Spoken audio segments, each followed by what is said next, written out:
Flow 94.9 FM umuahia, the flow of God's own state. It's exactly 10 minutes past the hour of 10 o'clock on this dial. Welcome.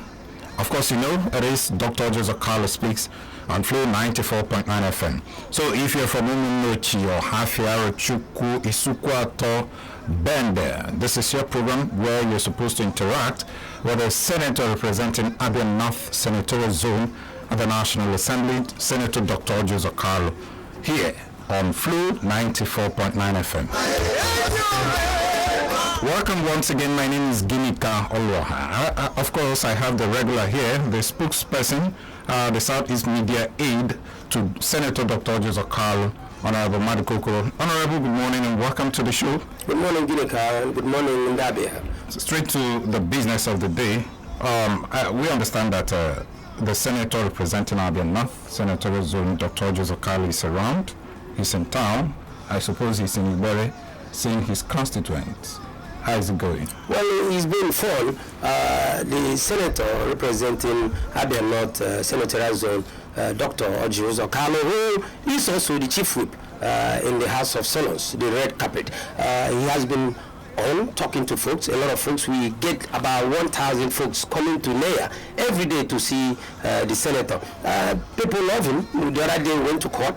He appeared in court. The judiciary broke down. The streets broke down.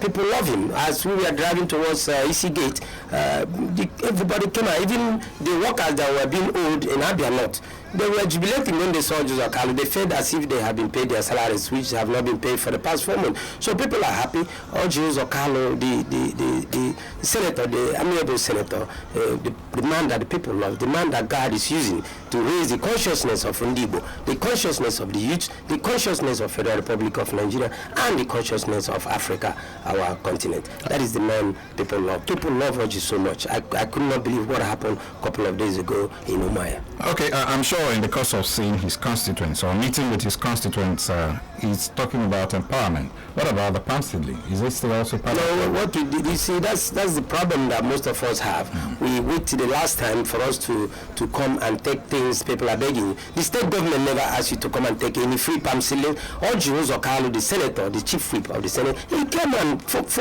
past 4 months, I've been on air asking people to come and collect free palm seedlings, and people never want to do that. We did the first batch, we did the second batch, we did the third batch. Now people are rushing, they still want palm seedling. You know the rainy season is almost going to be cut off. So I don't know how you're going to deal with it if we give you palm seedlings now. But apart from that, what we are doing today is real empowerment. We are again doing what we did almost a year ago, touching the lives of people, touching the petty traders in the countrysides. We are giving them money, interest-free money. The fight is on. Orji loves the people. Orji wants to touch the lives of people. Orji wants to keep hope alive for the downtrodden, for those that the society had forgotten. If you go to the villages, you see poverty, and this is what he doesn't like to see. And Reverend Mrs. Jimama Kalu, who is the executive secretary of Uzor Kalu Foundation, is leading the squad. We've been done with Arochukwu as yesterday. The various wards in Arochukwu, we are now hitting on Hafia local government. Is it for the loan? Yes, the loan. We are giving out. We are giving out. And you know, there is a different now. My boss, Dr. Uzor Kalu, the senator, has asked us, you know, before we give you the form, you fill. And then we come back, you know, do the verification and then give you the money. Then now he said, no. Let them fill out the forms, give them the money. The money belongs to them. I want to touch their lives. So today, Reverend Mrs. Jimama Kalu with the crew, I'm going to join them in a half year as soon as I get off the air. We are giving money to people. Petty traders, come and take money. Free interest-free loan. Come and take it so that when you pay back, you get more money, so that you thrive. You don't have to depend on government. And if we can have 5 people, I keep saying, like Orji Kalu in Nigeria, I think that Nigeria will be a better place. You know, we are giving out 20,000 naira to petty traders. It might not be anything to some folks, but it is a big thing to those in the villages, to the mamas and the papa, the youths who want to sustain their livelihood. And that's what we call humanitarian principle of Dr. Orji Kalu through his foundation. And that is one arm from the foundation. We have not even talked about the constituency project. Soon as the constituency projects kick off, they are going to see what Orji will do. Orji is going to touch the lives of people, the real people, not fake politicians, not those who are going to the Senate to look for money. Orji is not looking for money to be in the Senate. He is there to serve the people, to give people what God has given him. That is a way to thank Almighty God. Now, still on the issue of the Iriji, that is the New Yam Festival. I'm sure that most people, especially the political leaders in various communities, will also want to celebrate this New Yam Festival with their people and all that. Any plans for the senator to do that with his people, especially from Abia North? People are inviting him. He has been going from one community to another. Ibere people, his homestead, have done the Iriji, Irinji, Wemele. So His Excellency, the former executive governor of Abia State, and now the senator representing Abia North senatorial zone, is in touch with culture, and that is why also we do that carnival every year in Ibere. Orji loves culture, and this is one of the tenets of the Uzor Kalu Foundation. The culture is a serious aspect of life, and when we talk about United Nations in partnership with Uzor Kalu Foundation, we are moving forward. So he's in touch with the people. People have been inviting him for New Yam Festival, and he's been listening to them and going there, to see the people, to touch the crowd. What about the offices you talked about that will be open in various 5 local governments? This is the time, that some senators will have the opportunity of doing that, considering the fact that the plenary, the session they are on break right now. How do they reach out to their constituents, apart from staying back in their various domain? Like your principal, yes, who is right now at Ibere, seeing his people. What about the other people from Orji, Sukuato exists, Hafia, Rochukwu, and the rest? How is he going to reach out to them? We will establish the various offices. This is what he had planned on doing. He has said it, and this is the first time we have a senator, Federal Republic of Nigeria, that will have offices in each of the local government that he is overseeing. And we're going to centralize all these offices. We're going to centralize the men at Ohafia, but we're going to have offices, people who are going to coordinate those offices in Umunuchi, in Isukweto, in Bende, in Ohafia, and Arochukwu, and then in Ohafia, where we're going to have our main constituency office. Those things are going to take place in a couple of weeks. He's resting. As soon as he gets back, we start to work. That issue is not going to be a big deal, because I am here. That is why I'm in Southeast here to take care of all those things. Those things we've done. And you're going to see real constituency offices where people will troop in and we take care of them in whatever phase of life that they are lacking. Okay. Your principal, Dr. Uzor Kalu, attracted, or rather secured, the approval of ecological fund by ecological committee there at the national level to address the issue of gully erosion sites here. Though there has been kicks here and there, especially from his opponent, the former senator representing Abia North. But that's not the issue.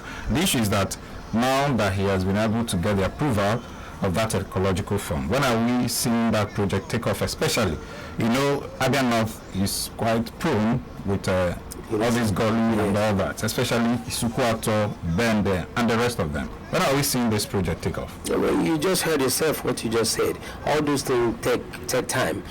We have to put things in places, in the right places. Communities that are having those problems need to come up with their design.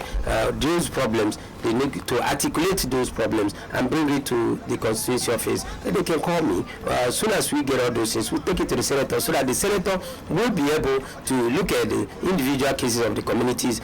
The one we have gully erosion problem in Ozitem, and Isukweto has a very big problem, and that's one of the reasons why Senator Uzor Kalu has started with that erosion control problem. He said he's going to deal with it squarely, because it's very disheartening to see Isukweto people. If you go into Isukweto from Akara, as soon as you walk in, that place is cut off, and people use what we call the Appian Way. And we heard that Appian Way is very dangerous. Kidnappers go there and kidnap people. It is very bad. They are suffering. And then you will ask yourself a question. You've had a senator who has been there for 4 years. What has happened? And you have governors who've been there and they never did anything. When Orji was governor, Orji dealt with erosion control, and people never control. When Orji was governor, that problem when he was existing, remember, it was breached. Then you can drive from Accra straight going to Apsu. But now you can't do that. So we ask himself the question, what has all these people been doing for many years? And this is the first thing he's going to work on. We are going to change the face of Abia. Not. There is no question about it. And the senator is ready to go to work. He's ready to go to work. That's why he's there. He's not going there to sleep. Like I keep saying, Uzor Kalu has touched the lives of people, even in the Senate. Since he became a senator, everybody is now awake. Sometimes you see senators sleeping. He can't sleep again because the vibrant man, the voice of the people is in the Senate. What does he do to wake those people? No, it's the charisma. It's the charm. When you see somebody talking sense, talking what touches the lives of people. Remember about fuel. When we talk about processing of fuel in Nigeria, we go out, we take our fuel, go there, somebody will do what? Process our thing, bring it back to us when we have it. And Dr. Jokalu said, no. Listen, open market economy. You can give opportunity for people who want to establish refineries. Then you have to create a inspectorate directorate in the NNPC. So the people will watch those things, whether those people have reached to the caliber of the position of producing or refining our PMS. So these are the things we're talking about. When people go to Senate, they do the job. Now people that never spoke before at the Senate are speaking now.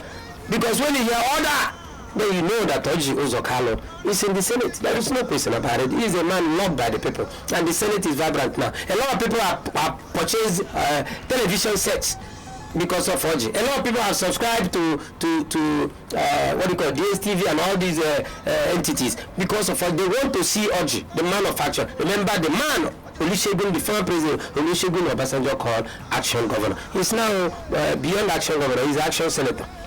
Okay, apart from that, what you said, order, because that's, yes, I've seen him say one or two things as regards to national, yes, but he always shouts order. I think that's well, people have maybe that to admire him, because we never knew anything about having a chief whip in the Senate or even in the House of Reps until Dr. Uzor Kalu, the distinguished senator, has arrived, and everybody now know what Senate is all about and what House of Reps is all about. Good. Now let's go to the issue of the inauguration of the ministers. Yesterday, the president inaugurated 43-member cabinet of the Federal Executive Council. Our own Uchoga, representing Abia State, was given the portfolio or the Ministry of State for Mines and Steel Development. Is that the expectation of your party? No, it's not a question about party. It's just about working when you are given responsibility. If you are made the minister for sand matters, minister for border, minister for anything, you have to use your initiative, be creative, and do something from that responsibility. It doesn't matter what position you get. What matters is what you do with that position. So let's not bring ethnicity or bring anything. They have all been given their various portfolios. If you know what you're doing, you will shine. And people will understand that you are capable of doing what you're supposed to do. So and he has a powerful portfolio.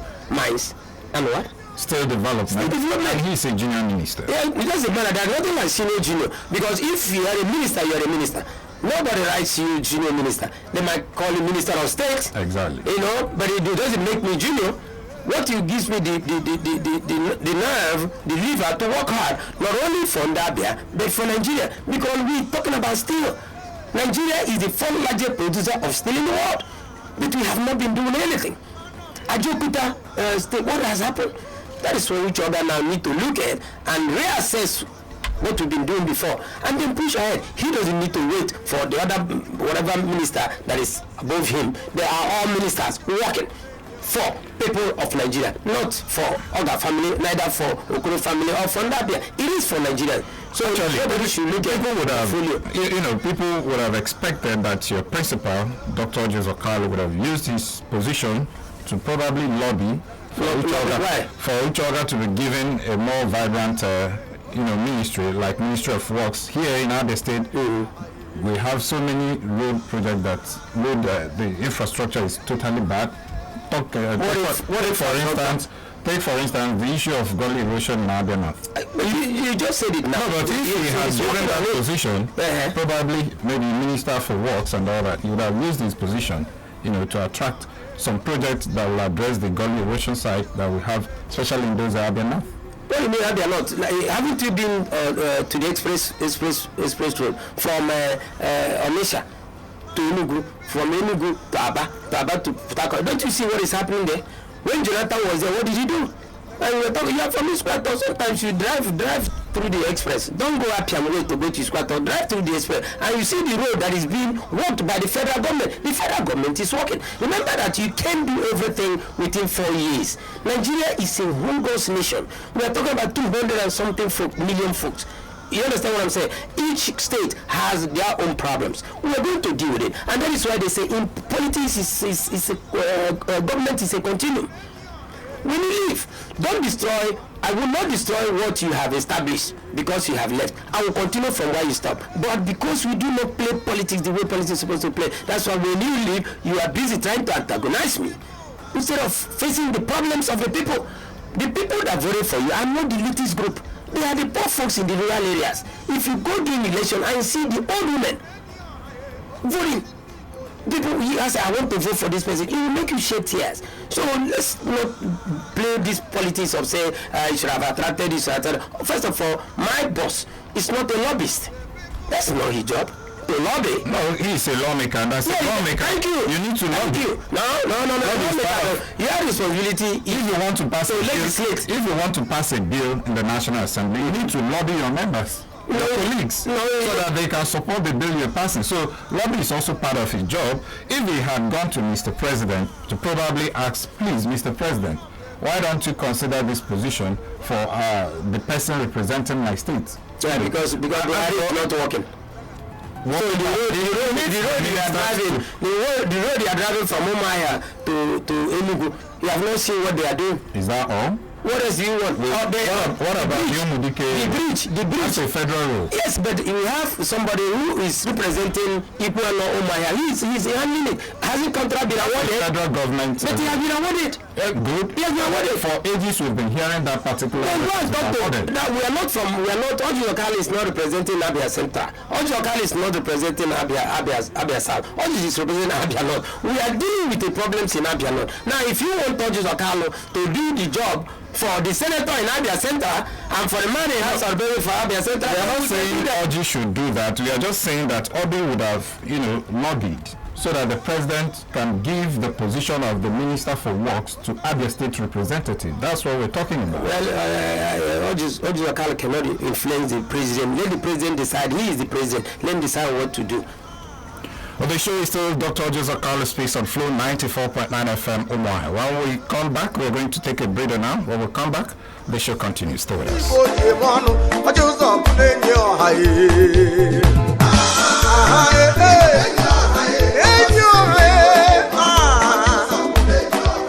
of the people.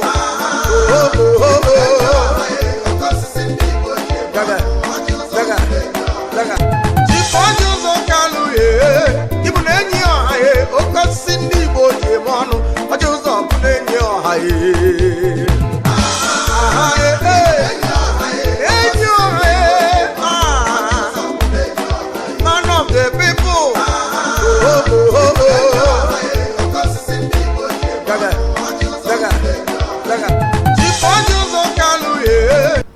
Okay, now let's come back home.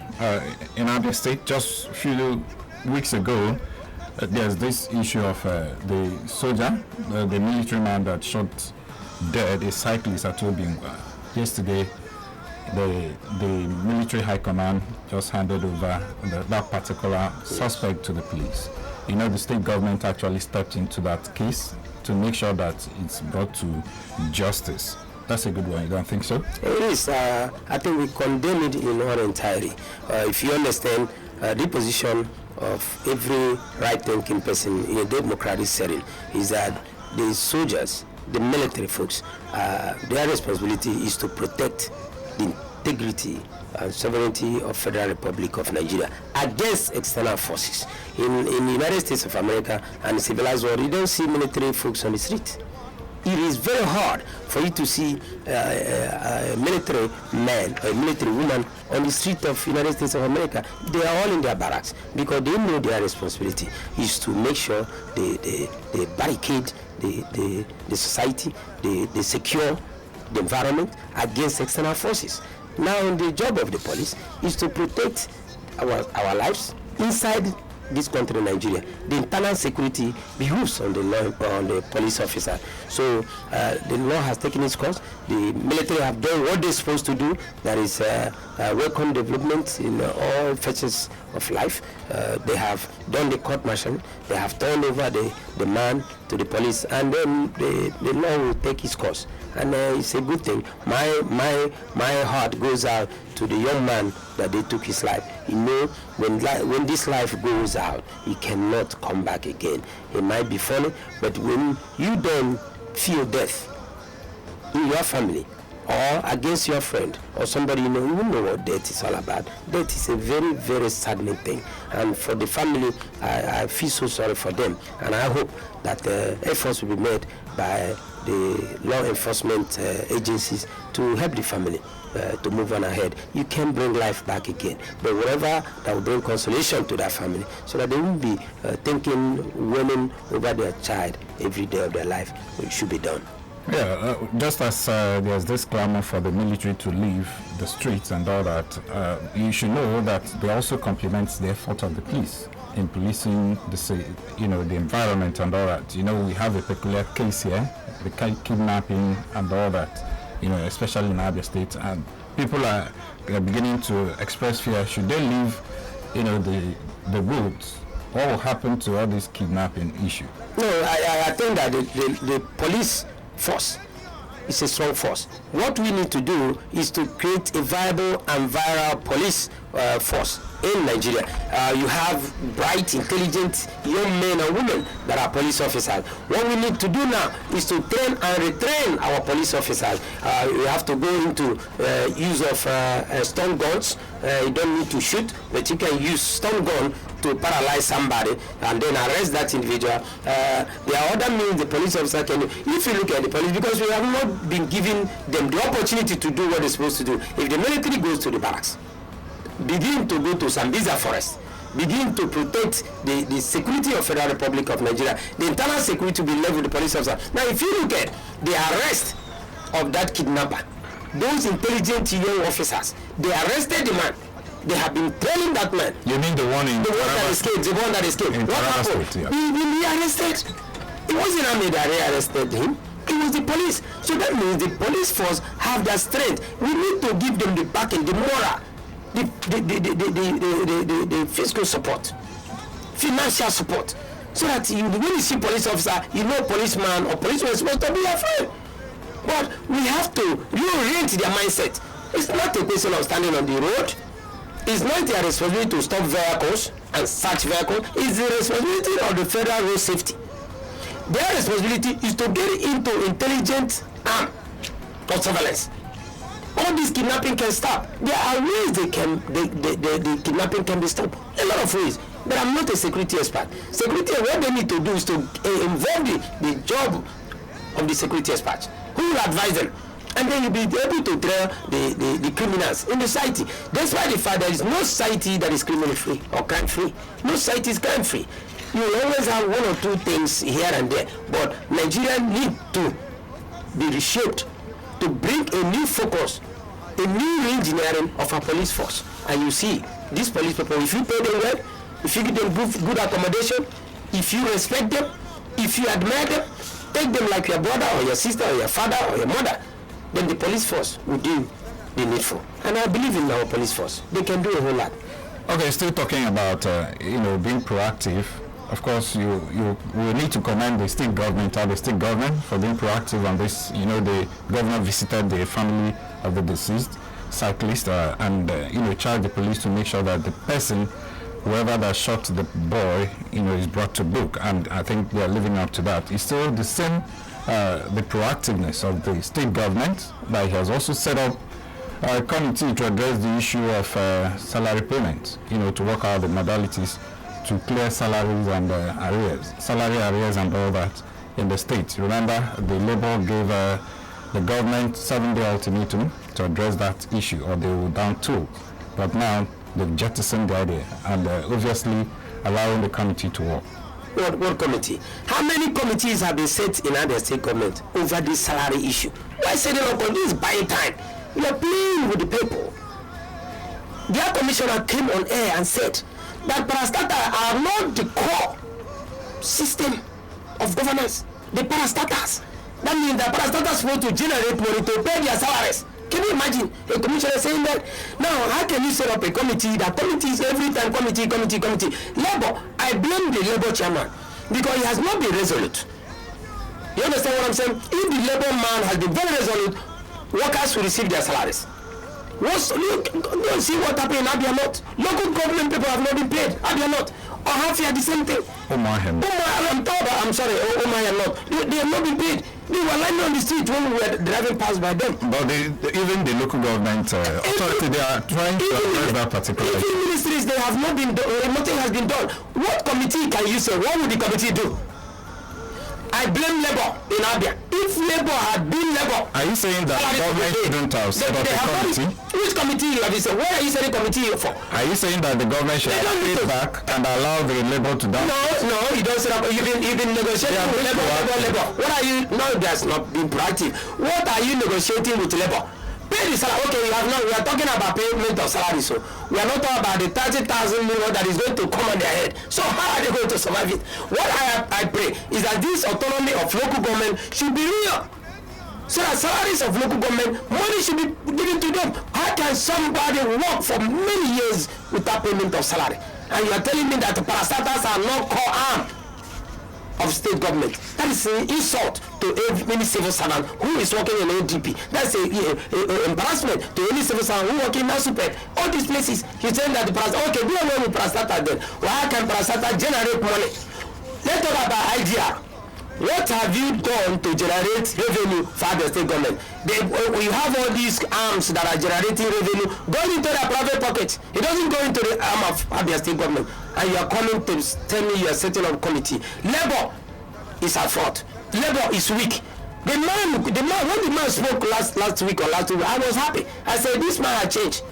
All of a sudden, he checked his out by saying that we are going to call up this. What strike are you going to call up? Go on strike and let people be paid. Well, my brother from Umuahia, probably somebody asked you to say what you're saying, but in all judicious consciousness, what I want to tell you is this: you cannot keep setting up committees. It doesn't make sense. So why are you waking up now and say you want to look into the problems in labor? It's not your responsibility. The state ain't got nothing to do with the problems of labor. Labor got to take care of labor, not the state taking care of labor. What the state need to do is to get bothered about payment of salaries. Because you know why you're saying this? Probably you don't have anybody that is a civil servant. Probably you are a political appointee and now you want to speak on behalf of the government, but in all consciousness, in all morality, is it fair? Is it proper? Is it fitting that workers should be owed salary? Uzor, Kalu, when he was governor, paid salaries a month ahead. Uzor, Kalu, during December period, pays before you go to Christmas period. Uzor, Kalu, leave allowance. Never owed any civil servant in Abia. Leave allowance. Go now. Many civil servants haven't collected their leave allowances. What do you call them? Uzor, Kalu, during Uzor, Kalu's administration, workers were happy. Rice were given to workers before Christmas. They go home with goodies. Now they don't go home with anything. Uzor, Kalu had a human phenomenon in him that made him to pay salary. So you cannot talk about Orji, because I think we were living in Lagos when Orji was governor. Because if you were there talking about in Abbas house 14 months salary, it was never proper for you to say that, because nobody can be owed 14 months and that person will survive. You know that. So let's be real. Let's not come here and talk about politics. We're talking about human beings here. We're talking about Papa, Mama, Ndela ga school, Waga school, Nnawa, the civil servant. No school fees. They can't even feed. Most of their parents are now piloting keke, Odimma, na mmadụ ga-anọ ya n'ụgbọ ọrụ ọ ga-eri salari ya. Ụbọchị ụzọ nọ ndị mmadụ na-ete egwu anyị na-anaghị aja ya nke ọbụla ahịrị ọji agụgharị ya egwu. So Orji bụ somebody that nobody, not that he's not a saint, but he never owns salaries. What you are saying, Orji cannot be governor. Akpoya action governor. Orji was doing what he was supposed to do. That is why today 3 women around 5 as 3 days ago when they saw Uzor Kalu, was a big governor. I am one. Orji said, when you keep governor, I tell him for 8 years. Constitution is magical. Obula constitution commander chia kama mungu na senate nda panuno. Despite the fire from Abia Central, if you have problem, bring it to us. If you are from Abia South, you have problem, bring it to us. Orji is not a senator of APC. Orji Uzor Kalu is not a senator of PDP. Orji is not a senator of SDP. Orji Uzor Kalu is a senator of Federal Republic of Nigeria. This is the only senator that is being respected by ministers all over the world, by prime ministers, by presidents. Anywhere Orji goes, they give him red carpet. Should come together. Let us rally around one particular ideology. He's saying that we have produced a son that can touch our lives. We have produced a son that can speak our mindset. We have produced a son that can speak outside the shores of Nigeria. We have produced somebody that the white man will look up to and listen. We have produced the new face of Africa. This is a man that I'm talking about. The people on the street will talk about Orji Uzor Kalu. It is not Madukokoro to talk about. This is reality on the ground. When Orji goes out on the street, people hug him. People try to tear his dress. Why? What manner of man is Orji Uzor Kalu that the people love him so much? And what we are asking, Onyemekola blame them. My senator Labo Yabia not. Maybe commissioner, let's come together, rally around one voice, one strong voice of Ndibo, so that Nigeria will become a better place. So that we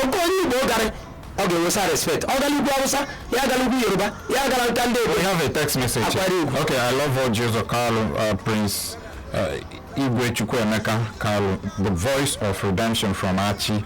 I think that's the only SMS we have here, and we're almost out of time. Yes, the Southeast Media Aide to Dr. Orji Uzor Kalu, Honorable Madukokoro, thank you so much for being part of today's show. My name is Gini Kaolwaha. Till next week, please, as usual, to stay out of trouble. Good morning.